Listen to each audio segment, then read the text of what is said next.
తెలంగాణ జాగృతి అధ్యక్షురాలు అలాగే BRS party MLC కవిత నిన్న ధర్నా చౌక్ నుంచి ఆర్టీసీ క్రాస్ రోడ్ వరకు ఆపరేషన్ సింధూర్ కు సంబంధించి సంఘీభావ ర్యాలీని తీయడం జరిగింది. అందులో భాగంగా ఒక కామెంట్ చేయడం జరిగింది.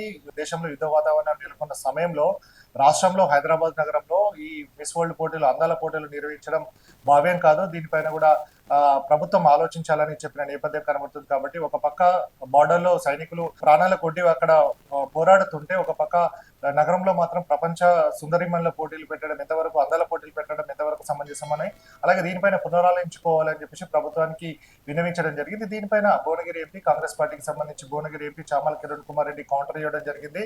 ఇది ప్రభుత్వానికి సంబంధించింది కాదు, మిస్ వరల్డ్ లిమిటెడ్ కి సంబంధించి ఆ కంపెనీ ఎప్పుడో గత 4 నెలల కిందటనే హైదరాబాద్ నగరాన్ని కావచ్చు, తెలంగాణని సేఫెస్ట్ ప్లేస్ గా ఎన్నుకొని ఇక్కడ పెట్టుకోవడం జరిగింది. అదే గోల్కొండ ఫోర్ట్ కావచ్చు, భువనగిరి ఫోర్ట్ కావచ్చు, రామప్ప లాంటి ప్రదేశాలను కూడా వాళ్ళు హెరిటేజ్ ప్లేసెస్ ను కూడా చూస్ చేసుకోవడం జరిగింది. కాబట్టి Hyderabad safest place, Telangana is safest place. కాబట్టి ఇక్కడ వాళ్ళు అందాల పోటీలు నిర్వహించడానికి రావడం జరిగింది. కాబట్టి ఇది ఒక ఆతిథ్యం ఇచ్చే పాత్ర మాత్రమే రాష్ట్ర ప్రభుత్వానికి ఉంది, కానీ దాన్ని పోస్ట్ పోన్ చేయడం కావచ్చు, దాన్ని ఎక్స్టెన్షన్ కావచ్చు, ఏది చేయడం అనేది కూడా రాష్ట్ర ప్రభుత్వం చేతుల్లో లేదు. కాదు, మిస్ వరల్డ్ కి సంబంధించిన లిమిటెడ్ కంపెనీ ఉందో వారు చెప్పే ఇష్యూ ఏదైతే వారు పోస్ట్ పోన్ చేసుకోవాలి అని అనుకుంటే మాత్రం దానికి సంబంధించిన ప్రాసెస్ ను మాత్రమే రాష్ట్ర ప్రభుత్వం చేయగలుగుతుందని భువనగిరి ఎంపీ చామల కిరణ్ కుమార్ రెడ్డి చెప్పడం జరిగింది.